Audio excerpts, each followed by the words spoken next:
Bapak, Ibu, dan rekan-rekan yang terkasih, kini saatnya kita akan mendengarkan pemaparan dari Pater Benediktus Hari Yuliawan Serikat Yesus, Provinsi Serikat Yesus Indonesia, yang hadir pada kesempatan petang hari ini dari Semarang. Saya ingin menyapa terlebih dahulu Pater Beni. Pater Beni, selamat petang. Selamat petang, Romo Koko, Bapak Ibu semua. Pater Beni ini Bapak Ibu provinsial kami, dan izinkanlah saya sedikit untuk menyampaikan kurikulum vitae dari Romo Beni supaya kita semakin kenal, katanya semakin kenal akan semakin sayang. Semakin kenal semakin tahu. Pater Beni itu menjalani pendidikan di STF Triyarkara pada tahun 96 sampai 2000, kemudian melanjutkan ke program studi Magister Studi Pembangunan tahun 2000-2001 di Warwick University, Birmingham, United Kingdom. Kemudian melanjutkan studi untuk BA tahun 2002 dan 2005 sampai 2005 di Fakultas Teologi Universitas Sanata Dharma, kemudian melanjutkan kembali program studi doktoral terkait studi pembangunan tahun 2005 hingga 2010 di Oxford University. Kemudian tugas perutusan beliau sebagai dosen di Sanata Dharma tahun 2010 hingga sekarang, sebagai koordinator kerasulan sosial di JICAP, Jesuit Conference of Asia Pacific tahun 2013 sampai 2018, sebagai koordinator kerasulan sosial juga tahun 2014 sampai 2018, kemudian konsultor CRS, Jesuit Refugee Service Asia Pacific tahun 2013 sampai 2018, dan kami beruntung sejak tahun 2020 Pater Beni menjadi provinsial kami hingga sekarang. Banyak sekali yang sudah dituliskan oleh beliau terkait dengan buruh perburuan ataupun perkembangan yang terjadi di Indonesia. Beliau juga menjadi anggota tim redaksi majalah Basis dan aktif menulis di majalah Basis hingga sekarang. Pater Beni, selamat sore sekali lagi, dan saya ingin juga mendengarkan, kami ingin mendengarkan dari Pater Beni terkait dengan langsung saja ke pendidikan. Kira-kira arah global kerasulan pendidikan Yesuit itu seperti apa dan bagaimana? Kalau tadi kita melihat bagaimana tantangan yang diberikan oleh Prof. Renald tadi kaitannya dengan kedepannya, kira-kira tantangan dan komitmen sekolah Yesuit terhadap perubahan saat ini itu seperti apa? Pater Beni, saya persilahkan. Terima kasih, Romo Koko. Saya akan mulai dengan peristiwa yang terjadi tahun 1548. Itu adalah tahun 1548. Itu adalah tahun ketika para Yesuit pertama kali membuka sekolah di kota Messina di Sisilia, Italia. Tahun 1548. Dan kemudian ketika Santo Ignatius meninggal tahun 1556, para Yesuit telah mengelola, membuka, memiliki 30 kolese atau 30 sekolahan di seluruh Eropa saat itu. Dan perkembangannya sedemikian cepat. Tahun 1585, masih di abad ke-16, Serikat Yesus membuka kolese atau sekolah yang pertama di Asia, yaitu di Makau. Dan kalau kita fast forward, tahun 1773,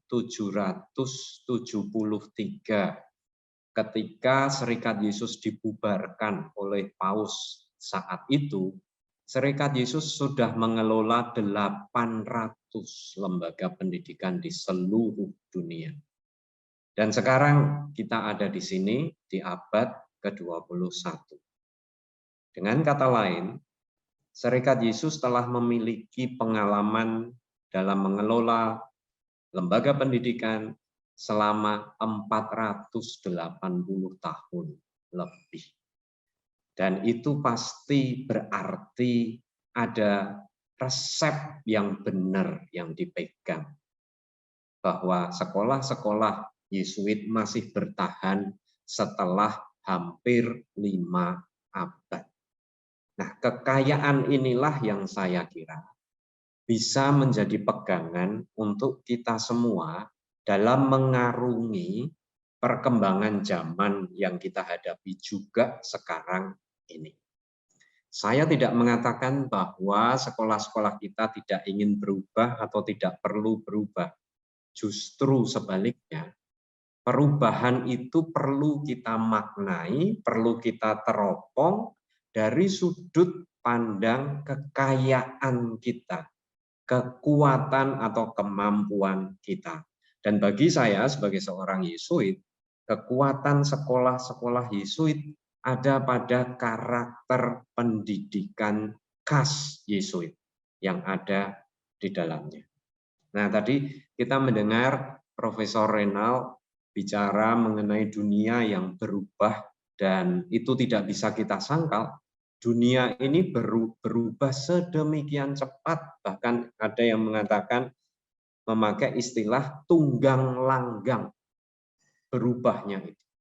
Eksponensial, perubahan yang revolusioner. Semua istilah ini semua hanya mau mengatakan bahwa perubahan yang terjadi sekarang terjadi jauh lebih cepat, jauh lebih dalam, sekaligus jauh lebih luas daripada perubahan-perubahan yang pernah kita alami sebelumnya. Nah, bagaimana sekarang kita mau menghadapi perubahan-perubahan seperti itu sebagai sebuah sekolah Yesuit? Tadi kita kenal karakter perubahan yang sedang terjadi dari paparan Profesor Renat. Driver atau motor penggerak perubahan yang terjadi sekarang itu bisa diringkas dalam satu kata, yaitu teknologi. Teknologinya tentu teknologi yang sekarang sering disebut sebagai teknologi digital 4.0 itu tadi, dengan kecerdasan buatan sebagai motor perubahan di balik teknologi ini atau di balik kehidupan kita sehari-hari malah. Nah, pertanyaannya kalau bisa saya pertajam di sini adalah apa yang harus kita lakukan sebagai sebuah sekolah Yesuit menghadapi perubahan yang digerakkan oleh teknologi pada saat ini. Ada dua hal yang prinsipial. Yang pertama ini adalah prinsip yang sangat elementer dan mungkin klise diulang-ulang, tapi saya tetap melihatnya sebagai hal yang perlu dikatakan dan penting. Yaitu kita harus bisa membedakan mana tujuan, mana sarana. Dan teknologi adalah sarana, bukan tujuan. Itu artinya kita mengambil jarak terhadap teknologi. Bukan anti teknologi, tapi mampu mengambil jarak terhadap teknologi dan bersikap terhadap teknologi. Manakah dimensi-dimensi atau fitur-fitur dalam teknologi yang berguna untuk mencapai tujuan pendidikan kita, dan mana fitur-fitur dari teknologi yang tidak berguna atau malah mungkin menghalangi tujuan pendidikan kita. Jadi itu dulu, ini prinsip pertama yang sangat penting. Kita tidak ingin kejar-kejaran dengan teknologi. Nggak akan pernah selesai berkejaran dengan teknologi itu. Kita tidak perlu mendapatkan segala sesuatu yang paling baru di dalam teknologi. Yang lebih penting dari itu adalah mampukah kita mengidentifikasi, mengenali fitur-fitur penting dalam teknologi itu yang bisa membantu tujuan pendidikan kita. Nah, itu prinsip yang pertama. Nah, sekarang prinsip yang kedua adalah teknologi itu banyak menantang kita untuk memperbaiki cara kita melakukan delivery pendidikan, menyampaikan jasa pendidikan ini. Tetapi pertama-tama sebenarnya untuk saya bukan soal delivery, tapi soal desain pendidikan kita. Sekolah-sekolah Yesuit itu punya kekasan pada pedagoginya. Ya kurikulum semua sama ya, kurikulum pendidikan itu kita mengikuti sebuah sistem yang kita ikuti adalah kurikulum nasional. Mau sekolah negeri, mau sekolah swasta yang lain, semua sama. Tetapi yang membuat sebuah sekolah itu adalah Yesuit, adalah pedagoginya. Dan pedagogi ini kita semua tahu, seringkali disebut sebagai pedagogi pendidikan reflektif yang bertumpu pada 3 momen penting, yaitu momen pengalaman, momen refleksi, dan momen aksi. Ya, ini pedagogi pendidikan khas sekolah-sekolah Yesuit. Ya syukur kalau diadopsi oleh sekolah-sekolah lain dan mungkin mereka bisa lebih baik daripada sekolah-sekolah Yesuit. Oh, kami gembira saja, tidak ada masalah. Tetapi yang menjadi kekuatan sekolah-sekolah Yesuit ada pada itu, pedagogi pendidikan reflektif. Maka hal kedua yang penting itu adalah bagaimana pedagogi pendidikan reflektif ini bisa kita lakukan memakai teknologi yang sekarang menjadi kekuatan perubahan tersebut. Nah, gitu ya. Jadi sedikit saya ulangi supaya jelas. Yang pertama tadi prinsipnya, teknologi bukan tujuan, melainkan sarana. Dan sebagai sarana, kita harus tahu kapan teknologi itu mendukung tujuan, kapan teknologi itu menghalangi tujuan. Nah, sekarang yang kedua adalah bagaimana caranya mendesain proses pembelajaran memakai teknologi yang modern ini dengan mengikuti prinsip pedagogi reflektif khas sekolah kita. Tadi saya sebut ya ada 3 momen. Momen pengalaman, momen refleksi, dan momen aksi. Saya kira anak-anak malah sudah lebih familiar daripada orang tua mereka tentang hal ini. Apa yang kita maksud dengan momen pengalaman itu? Pengalaman ini adalah ketika kita sekarang sekolah online. Apa pengalaman pembelajaran anak-anak di kelas online? Banyak yang menghidupkan Zoom, tapi kemudian kamera dimatikan dengan berbagai alasan.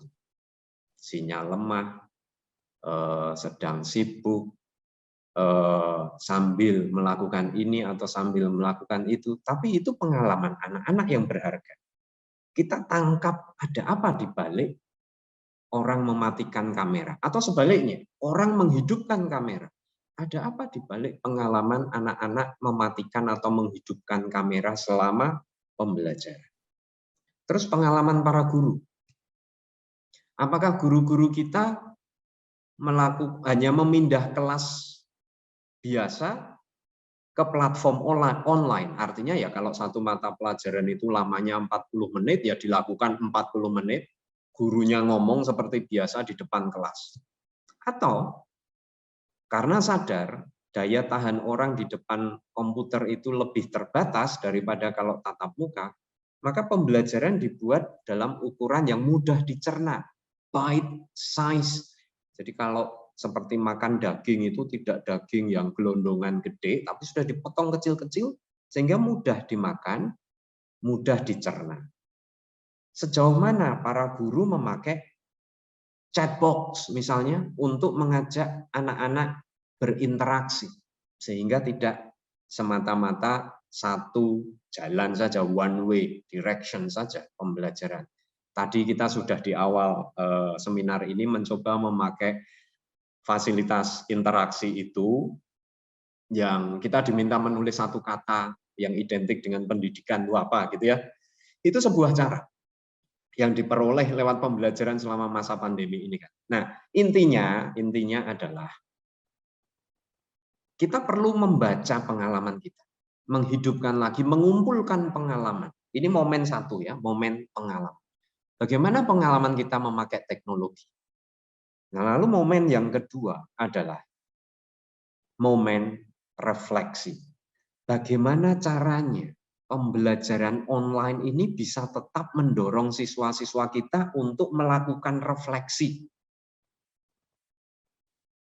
Refleksi itu kan seringkali dianggap sebagai sebuah kemampuan yang lebih ya, menuntut kedalaman. Bagaimana kemampuan ini tetap bisa kita ajarkan kepada siswa memakai teknologi atau sistem pembelajaran online ini. Banyak orang mengeluh, terus terang, banyak guru mengeluh, banyak dosen mengeluh bahwa sistem pembelajaran online menghalangi proses refleksi anak-anak. Karena di balik internet itu ada logika yang tadi sudah diterangkan oleh Pak Renal panjang lebar. Logika yang membuat orang itu pertama-tama malas memproduksi ilmu pengetahuan. Semua ada di gadget kita.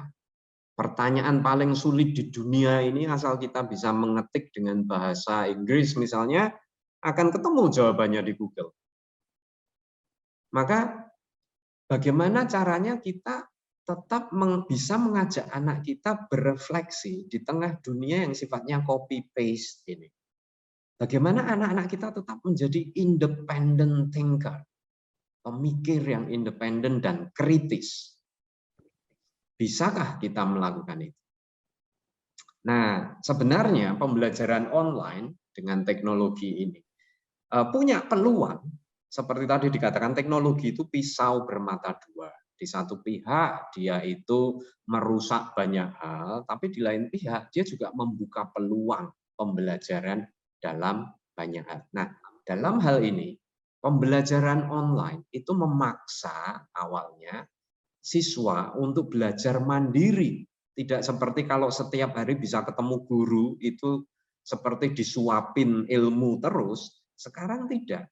Mau tidak mau dengan pembelajaran online ada peluang untuk pembelajaran mandiri. Anak-anak bisa kita ajak untuk menjadi seorang peneliti mandiri. Maka ini persoalan desain. Mampukah pembelajaran kita? Itu pembelajaran yang mengajak anak-anak untuk membangun ilmu pengetahuan, melakukan risetnya sendiri, sampai akhirnya pengetahuan itu punya bobot yang lebih personal untuk anak-anak kita. Nah, ini persis budaya yang kita mau ajarkan ke anak-anak kita, dan ini antitesis atau ini adalah obat bagi racun pendidikan berbasis internet saat ini yang anti refleksi sebenarnya. Tadi dikatakan kita sulit membedakan mana hoax, mana berita yang benar, mana realitas virtual, mana realitas real. Nah, salah satu obatnya adalah ini. Berpikir kritis dan independen. Dan ada peluang, justru terbuka sekarang itu peluang untuk menjadi pemikir independen dan kritis karena proses pembelajaran online itu. Anak-anak kita tidak hanya akan menjadi konsumen pengetahuan, tapi menjadi kreator pengetahuan lewat proses pendidikan online ini. Nah, lalu momen yang ketiga adalah momen aksi. Tadi ada momen pengalaman, momen refleksi, dan sekarang momen aksi. Ini mungkin yang cukup menantang ya. Bagaimana caranya mengajak anak-anak itu bertindak, membuat aksi di tengah pembelajaran seperti sekarang yang berlangsung secara online. Anak-anak CC kan biasa punya kegiatan-kegiatan, entah itu live in, entah itu kapan itu bersih-bersih Monas, pernah diajak ke Bantar Gebang, tempat pembuangan sampah, ada camping. ada baksos, semua kegiatan yang sekarang sudah tidak bisa kita lakukan begitu saja. Nah, bagaimana itu sekarang? Kita melakukan aksi ini dalam environment atau ekosistem pembelajaran digital. Sebuah contoh menarik dari College de Brito. College de Brito itu memakai satu aplikasi yang bernama Strava. Nah, mungkin Bapak Ibu beberapa familiar yang suka olahraga. Ini aplikasi olahraga yang melakukan tracking dan merekam aktivitas olahraga kita, sehingga kelihatan satu hari ini kita lari atau bersepeda berapa puluh kilometer dengan intensitas berapa tinggi, lalu kelihatan petanya. Yang diambil oleh rekan-rekan di De Brito itu adalah fitur rekaman perjalanan. Jadi fitur yang menunjukkan bahwa telah terjadi aktivitas berjalan dalam sebuah lokasi, ada jejak digitalnya. Tetapi itu kan sarana, isinya diganti.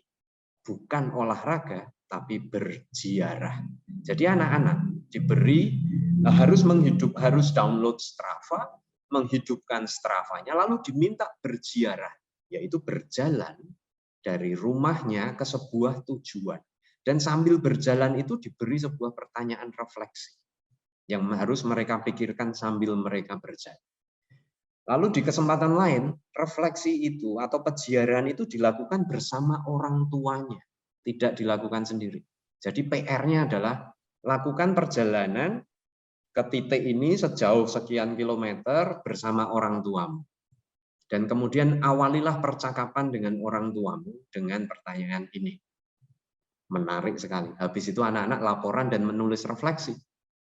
Percakapan yang belum pernah terjadi sebelumnya antara orang tua dan anak terjadi saat itu. Salah satu contohnya itu adalah perjalanannya menuju ke kuburan.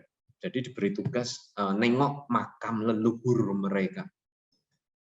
Lalu tercipta koneksi, tercipta bonding jenis baru karena teknologi. Karena teknologi antara orang tua dan siswa dengan aksi itu. Lalu masih ada lagi penggalangan dana untuk komunitas yang membutuhkan, untuk sekolah-sekolah yang miskin, lewat kegiatan lari, lewat kegiatan olahraga yang lain, memakai aplikasi. Jadi virtual sifatnya, tetapi orang diajak bersolider, orang diajak membuat komunitas. Ada banyak cara untuk melakukan aksi memakai teknologi. Tapi pada dasarnya, Bapak Ibu, para orang tua dan guru, prinsipnya tetap sama seperti tadi ya. Sekolah-sekolah Yesuit punya kekuatan dalam pedagogi. Ini yang jadi bekal kita menghadapi perubahan zaman, juga perubahan yang diinisiasi atau digerakkan oleh teknologi sekarang ini. Ini kekuatan kita dan saya rasa arah sekolah-sekolah Yesuit ke depan adalah itu. Begitu Pak Tarkoko untuk pemantik diskusi. Terima kasih. Terima kasih Pak Terbeni atas pemaparannya. Kita mendengarkan dua hal yang sangat penting. Dua hal yang kemudian perlu kita sadari bersama. Berkaitan dengan perubahan yang sedemikian cepat, tantangan terhadap teknologi, yaitu kita perlu membedakan antara tujuan dan sarana. Sebagai lembaga pendidikan, kita perlu jeli untuk melihat mana sarana, mana tujuannya. Dan yang kedua, kita bisa belajar dari desain pendidikan, pedagogi pendidikan reflektif ini, di mana selalu memberikan pengalaman, tetapi juga kunci refleksi, yang kemudian membangun sebuah aksi. Nah, Pak Terbeni, ada satu hal yang mungkin menarik kita dalami terkait refleksi ini. Nah, Pertanyaannya sederhana, bagaimana anak-anak, tetapi sekaligus orang tua juga, yang mendidik di rumah, mengajari langkah-langkah refleksi yang inspiratif. Tentu ini ada kaitannya dengan kita tidak ingin anak kita hanya sekedar berada di sebuah superficialitas teknologi, tetapi kita ingin anak-anak kita itu mendalam. Dan mungkin salah satunya untuk menjawab kita tidak mendidik anak kita sekedar superficial, itu adalah dengan refleksi itu tadi. Tetapi menukik lebih dalam lagi, menjawab bagaimana cara kita menghadapi superficialitas ini di tengah disrupsi teknologi. Itu mungkin Pak Beni bisa memperdalam dan memberikan kami pencerahan lebih lanjut mengenai refleksi ini. Pak Beni. Tadi Pak Renald mengatakan bahwa salah satu godaan terbesar di dunia sekarang adalah adiksi gadget. Apalagi di era pembelajaran online sekarang, setiap saat anak memegang gadget. Ketika pembelajaran masih berlangsung secara konvensional di kelas, sekolah bisa memaksa anak untuk mengumpulkan HP-nya sebelum masuk kelas. Nanti pulang atau pas istirahat boleh diambil lagi. Dan itu nggak bisa terjadi sekarang. Malah sebaliknya, anak-anak diminta menggunakan gadget untuk sekolah. Maka godaan terbesar untuk anak-anak sekarang adalah memakai gadget untuk apapun. Nah, prinsip pertama melakukan refleksi adalah kita bisa berjarak terhadap alat-alat ini. Jadi mengajarkan orang untuk bisa berjarak. Berjarak itu tidak berarti anti teknologi, anti HP, tidak. Tetapi bisa memandang alat-alat ini semua dari kacamata itu tadi, sarana dan tujuan. Sama saja. Maka untuk bisa mempunyai kemampuan mengambil jarak itu, sebagai pendidik kita perlu seringkali menciptakan paksaan. Perlu memberi jeda. Tidak pegang HP sama sekali selama sekian waktu. Supaya orang punya sikap yang berbeda terhadap HP. Jadi harus ada break dalam satu hari itu, di mana orang punya waktu untuk dirinya sendiri. Saya pun merasakan, Bapak Ibu, bukan hanya anak-anak di rumah ya, bagaimana HP itu sudah mencengkeram hidup saya kadang-kadang. Seluruh komunikasi saya bisa terjadi lewat HP. Sehingga ketika saya mau rileks pun, secara spontan yang saya cari adalah HP. Karena di situ saya mendapatkan entertainment juga. Bisa nggak ya saya rileks tanpa HP? Bisa nggak kita sebelum tidur itu setelah berdoa misalnya ya, tidak lagi pegang HP. Kita seringkali mengandalkan HP agar mata kita ngantuk dan akhirnya terlelap tidur. Begitu juga ketika bangun pagi, bangunnya saja dibangunkan alarm HP. Nah, itu terjadi pada saya. Tapi bisa nggak kita ketika bangun itu tidak buru-buru pegang HP? Berjarak. Itu kunci pertama dan yang paling penting menurut saya. Kita bisa berjarak dari alat-alat yang ada di sekitar kita. Kalau sulit berjarak, maka harus ada intervensi dari luar. Entah otoritas sekolah, entah otoritas orang tua kepada anak, supaya anak dipaksa berjarak dengan alat itu. Ini nanti gunanya adalah supaya relasi kita dengan teknologi itu sehat, bukan relasi yang sifatnya adiksi. Ini yang paling penting, mengajarkan refleksi. Pertama-tama adalah berjarak. Lalu yang kedua, kalau sudah mampu berjarak atau mulai mengusahakan untuk berjarak, maka keterampilan kedua seperti yang dikatakan Pak Renald, belajar untuk bersyukur. Kita kadang-kadang kalau sedang berpikir mengenai hari yang baru saja berlalu, yang kita pikirkan itu kegagalan kita. Yang kita pikirkan itu kesalahan yang kita buat. Mengapa kita tidak mulai dengan bersyukur dulu? Mengidentifikasi rahmat yang kita terima sepanjang hari. Mengenali kembali pengalaman-pengalaman yang menggelitik kita. Pengalaman yang menggugah. Perjumpaan-perjumpaan yang inspiratif sepanjang hari. Baru sesudah itu kita masuk ke dalam, apakah saya sebenarnya bisa lebih baik dari itu? Apakah saya sebenarnya bisa lebih murah hati daripada itu? Apakah saya bisa lebih rendah hati daripada itu? Jadi kemampuan untuk bersyukur, kemampuan untuk menilai pengalaman dengan kacamata syukur. Nah, ini perlu kita ajarkan juga kepada anak-anak kita sejak awal. Anak-anak kita ajak untuk bersyukur. Saya kira dengan dua hal ini, pengalaman refleksi atau momen refleksi itu, kalau dilakukan secara teratur, akan membentuk sebuah kebiasaan untuk melakukan refleksi. Ketika pembelajaran masih sifatnya masih offline tatap muka sebelum pandemi, anak-anak di sekolah selalu diajarkan untuk eksamen. Nah, sekarang di era pandemi pembelajaran online, tantangannya adalah bagaimana kita bisa mengajak anak tetap eksamen tanpa harus ada bel dari sekolah, tanpa harus diawasi oleh wali kelas. Bisa nggak anak-anak tetap eksamen di rumah?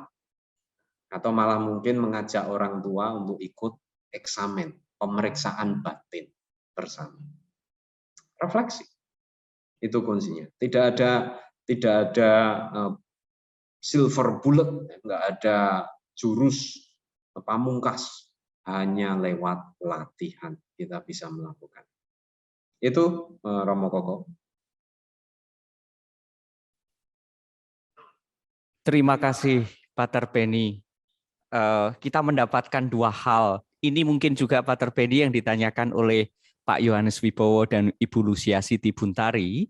Untuk refleksi secara mendalam itu bagaimana? Kita diingatkan dua hal yang paling utama. Dan ini memang menarik. Yang pertama adalah berjarak. Kata kunci berjarak. Ini seringkali kita lupa. Berjarak terhadap alat. Apakah kita juga berani membuat anak-anak kita, menjadikan anak-anak kita itu berjarak terhadap alat ini? Ingat, tadi teknologi adalah sarana. Maka ini menjadi kuncinya untuk bisa berefleksi. Yang kedua, bersyukur. Mungkin kesannya sederhana, tetapi ini yang memang diperlukan. Betul, Pater Benny. Saya juga mengalami anak-anak itu banyak hal yang lupa. Lupa bahwa dia itu mengalami tersenyum dan senang, gembira ketemu dengan teman-temannya. Bahkan hari ini di Canisius ini ada anak-anak 1-2 yang datang, wah teriak-teriak senangnya setengah mati. Tetapi saya yakin ketika sampai di rumah dia akan cerita mengenai kegembiraan dan rasa syukur ini. Ini kembali untuk diangkat. Pater Benny, saya ingin mengucapkan terima kasih banyak atas kesempatan. Jika masih berkenan, mohon tetap ada di sini. Untuk mungkin nanti ada beberapa hal, catatan dan mungkin juga pertanyaan-pertanyaan. Tapi karena mengingat waktu, untuk Pater Benny kami cukupkan. Dan sekali lagi terima kasih Pater Benny.